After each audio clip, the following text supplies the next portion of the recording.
Welcome, ladies and gentlemen. Hope you guys are all doing well. And today, my friends, we're back with a Dwarf versus Wood Elf showdown. It is going to be the dreaded triple flame cannon. So certainly a very risky gambit here against the great Hadries. We're going to try our best to make it work. So yes, we do have the triple flame cannon backed up by the double master engineer, figuring that the Walmart scabs crates, well, they're pretty much the same. The fiery ring of Thori will be very good at dealing with like wildwood rangers and dryads and different units like that. And yeah, we'll see how it goes. So 3 flame cannons backed up by longbeards in the front. We got dwarf warriors on the flanks and more dwarf warriors in the back with a single dragonback slayer here to help deal with cavalry. Now for the lord choice, it is going to be a rune lord. Rune lord here, of course, does have the slowing ability. So the idea is to slow things down and blast them with a flame cannon. And a single gyrocopter, which I do like against elves because if you don't have a gyrocopter, I found in my experience, it's very, very tough to kind of scout them out. For example, they can sit in stock back here. They can shoot at you. Yeah, you can move up some longbeards or other characters, but in general, the gyrocopter with proper juking can get in range and kind of scout things out. So now let's take a look at the Wood Elf army. It's going to be War Dancers backed by the Starfire Shafts and Wildwood Rangers. There's a couple ways that Wood Elf players do play this. One way is kind of a rush like this. Another way that I've seen that be played is actually the way that a lot of the ODM guys play. Anticity, most namely, I played against him a couple times, and he basically would use these like mass missile builds more so, and kind of force you to come out with arrows of Kurnus and using various magic to snipe your artillery. Then you have to advance and they pick you apart with missile pieces. But both styles work pretty well, honestly. It's just preference. So yeah, double Waystalker is very good because arrows of Kurnus can snipe artillery pieces. He got a little bit unlucky there and did miss. Wildwood Rangers trade super well. Dwarven Infantry, very weak against Dwarven Missiles, but if you can avoid the missile play, they can really butter some bread. And for the rest of the army, Spellweaver Beasts with Manticore Summon, no, Amber Spear, as well as the Pan's Pelt. Pan's Pelt to put on the Lost Sylvan Knights, and he did give Loic's Blessing to the Lost Sylvan Knights, so I actually couldn't see them right now, or see any of these units. They're all stock unspottable. Very, very cool tactic coming in. So let's get this party started, see if the triple flame cannon can do the job. It's certainly all in and very expensive. Flame cannons cost quite a bit more than a basic Empire cannon or Grudge Thrower or Bolt Thrower, so they really need to pay for themselves here or else I'm going to be in terrible shape. So flame cannons will immediately start shooting as soon as things are in range. I think the range kind of threshold was like right here where you see this like a piece of terrain, not terrain, but this kind of different color earth is. I think that's basically the range of the flame cannon. So we will be scooting up a little bit. In the back, Hadries is going to be moving in with his Lost Sylvan Knights and Glade Riders, who I did see now. So the Dragonback Slayers are going to get ready to party with them. And we are advancing up a little bit as well because these damn Waystalkers, man, they were just kind of sniping my artillery pieces. And yeah, Waystalkers can be very, very good in this matchup, man. Lost Sylvan Knights looking like they might want to charge into some Dwarf Warriors who do have the charge defense, which is quite good. Amber Spear coming in from Hadries. Oh man, I did not see this coming, and this might explain a lot. Amber Spear comes in. Okay, did kind of miss. The angle wasn't quite perfect, and the Dwarf Warriors do engage against the Lost Sylvan Knights, who I break their charge with the Master Rune of Wrath and Ruin. I also start shooting them with the Flame Cannon just to kill models outright and get my Runesmith in here to fight. So this is going pretty well. Also, we do have the Fiery Ring coming in. You can see that does a fair amount of HP damage, and honestly, the Great Stag Knights here are getting melted pretty good by that Flame Cannon. Was very happy with that trade. We definitely came out ahead there, trading half health off the Dwarf Lord. Now, the other Flame Cannon shooting into War Dancers and is able to bring them down very low, so the Flame Cannon's proving to be pretty decent so far. This one does overextend ever so slightly, so that was a big mistake. I let the Flame Cannons move up to try and shoot these targets down range, whereas I should have just been shooting at the units on this side, who are very, very open and vulnerable to my attacks. So Longbeards will be rushing in to intercept. Flame Cannons might be able to get a shot. The other Flame Cannon here shooting into the Wildwood Rangers in the back. And yeah, doing great. These Wildwood Rangers definitely taking a righteous beating from the Flame Cannons, down to 56 models, 52. So far, so good. And you can see the Steam Cannon here from the Gyrocopter helping against the light armor of the Sylvan Knights, but Pan's Pelt making those guys pretty tanky. So here, Longbeards fighting against these Waystalkers, but not before the Waystalkers do use their double arrows of Kurnus to nullify one of my Flame Cannons. That's why artillery is very risky against good Wood Elf players who actually, know the matchup, because arrows of Kurnus just single-handedly shut down your stuff. But I would say we've gotten good enough value. I mean, one Wildwood Ranger here really destroyed. You could see another Fiery Ring of Thori from the Master Engineer. Super solid against Wood Elves there, able to really, really nuke those Wildwood Rangers and do some excellent work. Dragonback Slayers having to fight, War Dancers is a pretty unfortunate trade. In a vacuum, they would, of course, win the Slayers, but it's still not cost-effective. Another Flame Cannon shot going in, but my defenses are running a little bit thin back here. It looks like he might be able to push those Wildwood Rangers on top of the Flame Cannon. My other Flame Cannon, again, shut down, and this one does get focused down by the Archers. So I am out my Flame Cannons, though the balance of power is pretty even. I'm a little bit behind, but nothing that we can't come back from here, as the Dragonback Slayers really do dominate the War Dancers despite the different buffs. Fiery Ring of Thori, a huge MVP. Just look at the value it gets there, man. Roasting those War Dancers and really, really giving the business to those Wildwood Rangers. But again, I've ran out of the tools to defend my Flame Cannon, as the Glade Riders here in the back do charge into my Flame Cannon. So looking around, we got a couple archers. The Lost Sylvan Knights still fighting pretty hard against what appears to be some Longbeards, as well as my Rune Lord. Looks like there's only 9 left, so any kind of damage we can get on them should be quite nice, since the Wood Elves have no way of resurrecting that. My last Flame Cannon, which was completely destroyed, is going to be Swarm. Not really a big deal. Honestly, I probably should have grabbed the Dwarf Warriors and abandoned shop here, because trying to defend this was silly, since all the pieces were already destroyed and or shut down. So it looks like Amber Spear may be coming down from the Spellsinger of Beasts, or Spellweaver, and the Master Engineer going to be trying to unify with his buddy. At this point, that's my best tactic. Gather my Master Engineers, gather the remnants of my Slayers, and form a very scary Death Star, abusing the Master Rings of Thori to the best of my abilities. Because the Wood Elves will eventually have to pile in and fight me, right? These Dwarf Warriors holding pretty well for the Ancestor Gods, but it looks like they're finally going to break. Obviously, the density of 65 Great Weapon Infantry here and War Dancers, who are pretty exceptional against infantry, is going to be forcing me back. So we got a pretty close game in our hands. Despite the fact that I think I took some big beatings early on, the Flame Cannons did do some okay damage on the approach, even with a little bit of sloppy management on the frontal one. There was nothing I could really do to save the Flame Cannon over here. The Arrows of Kurnus inevitably are just going to kill our artillery pieces, and there's no counterplay to it. You basically just have to take it in the face, right?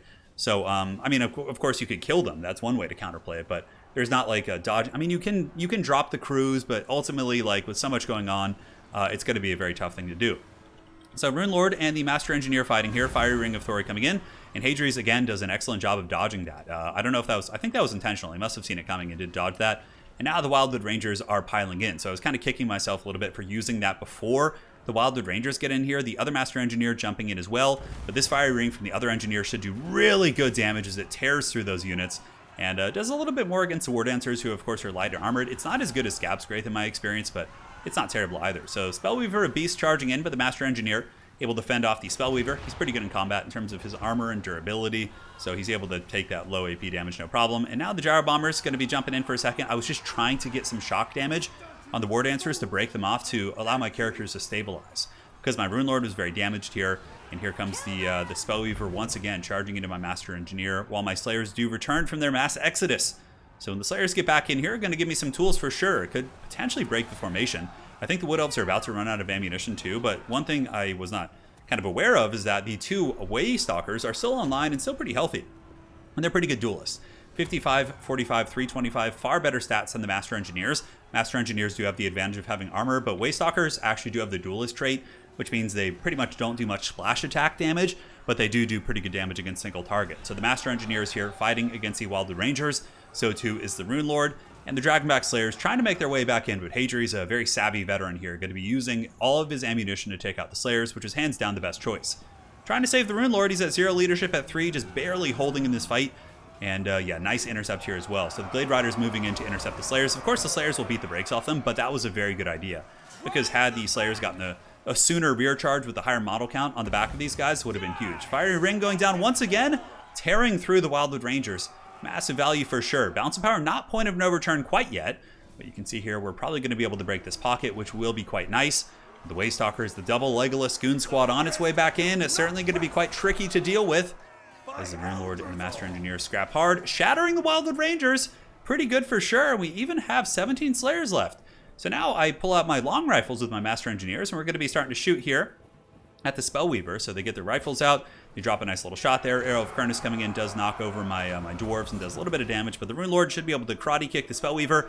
Looks like it is slowed right now, and yeah, the Master Engineers hopefully can finish off that character with their long rifles. Come on, fire, reload, fire. We do get the shot, -12. It looks like it will be breaking. And the Dwarves are pulling in for one valiant hold. Now, very scary with the double characters. Obviously, the Wood Elves also have good buffering as well. They have a high model count, 48, 45, but my Gyrocopters are back with a little bit of ammunition, so they are going to be shooting at the returning Wildwood Rangers and or the Lord, which did get picked off by the Master Engineers. We also have Glade Riders moving back in, so we are very heavily surrounded. A lot of it's going to come down to the RNG of whose characters can connect better. And the Gyrocopters will be moving in a second using their steam cannons, waiting for the Wood Elves to truly commit to a blob, and the steam cannons appear to do a little bit of damage. Actually, a shake in there on that Waystalker, but since he has the infantry advantage here, I do use a Master of Wrath and Ruin to kind of slow down one of those characters, but he is going to be able to kind of choose his fights a little bit better. The Rune Lord does try and get away, but does kind of get popped there, and unfortunately my Master Engineer is a little bit separated, not fighting shoulder to shoulder like a true Dowie should, but here the Gyrocopters dropping some fat steam payloads here. This Waystalker probably going to be hunting down my Rune Lord, or maybe turning back into combat. Using some Glade Riders to go after my Lord. But that is going to be it, more or less. Master Engineer's break wasn't able to connect with his characters, and he did a good job of connecting with mine. So overall, yeah, the build was a huge meme build with triple flame cannon. It was just kind of a fun thing, but it was okay. Like, really, I think if I had just kind of pumped my brakes, maybe just brought 2 flame cannons, it could have been pretty formidable. But I don't know. I feel like if you go artillery against Wood Elves and you don't like really commit to it, they can just Arrow of Kurnus, because with 6 arrows of Kurnus, they can effectively take out 2 artillery pieces against you, which is really nasty. So, you know, honestly, I've been thinking lately from a dwarf perspective, if I wanted, I'll show you guys probably what I think would be a more serious list. But a couple notes to take away here. I love the double Master Engineer. Super good here. Obviously, Slayers are always pretty good. And the single Flame Cannon did do okay. But Arrows of Kurnus, I got lucky too.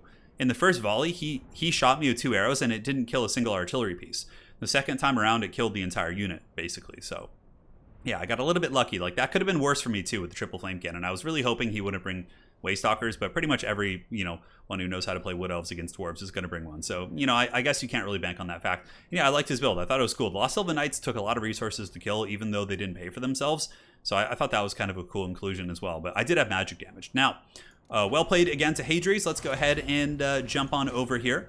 And we can do a more kind of well-rounded dwarf build. So I think Grombrindle's probably the way to go. Magic damage, of course, covers you. I do think the Master Engineers are really good. They give you some ranged kind of return fire to snipe characters, flying monsters, and on top of that, the fiery rings, as you saw, are quite exceptional.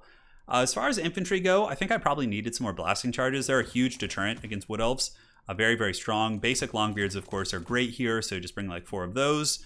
And I kind of like the idea of just pushing Wood Elves down, you know, trying to like be aggressive here. Maybe even like a Dwarven Gyrocopter thing could be good, right? I don't know. I'm starting to think maybe Gyrocopters do have some teeth in this matchup. Because, like, what if you just came in with, like, 3 of them, right? I mean, the steam cannons perform pretty well against their light cavalry, so you don't even need the other ones. So let's say we go with, like, 3 gyros, right? And if they're going with, like, a kind of a more of that ODM style where they have, like, the ranged play, if you juke effectively, it's going to be hard for them to kill the gyros. And if they go with, like, a Dryad Rush or Wildwood Ranger Rush, the Gyrocopter steam cannons will be very good. I'm starting to think that might be pretty good. So aside from that, I mean, basic Iron Drakes actually can be okay against rushes, but I feel like with blasting charges and gyros, we're okay. Probably from here, just going like really aggressive onto the range tools is going to be smart. And we need to afford the Dragonback Slayers. That's pretty darn important. So we could cut one of you, get the Dragonback Slayers, and now we have a little bit of money left to work with. Obviously, with just 3 Longbeards in the front, 2 blasting charges, we probably just need some bodies to kind of defend the backfield. And we can spend chevrons on any number of targets. I feel like a build like this might actually really catch a Wood Elf player off guard. Just like an aggressive push with Gyrocopter support. The gyros are like pressuring into the missile pieces and juking their shots. It's going to be micro intensive. If your micro is poor, I would probably recommend just cutting the gyros and just going even more heavy into range tools, like getting a couple Bugman's Rangers, who of course are pretty independent. Yeah, and more infantry, really. I mean, you could even just like go mass Longbeards, like Longbeard spam.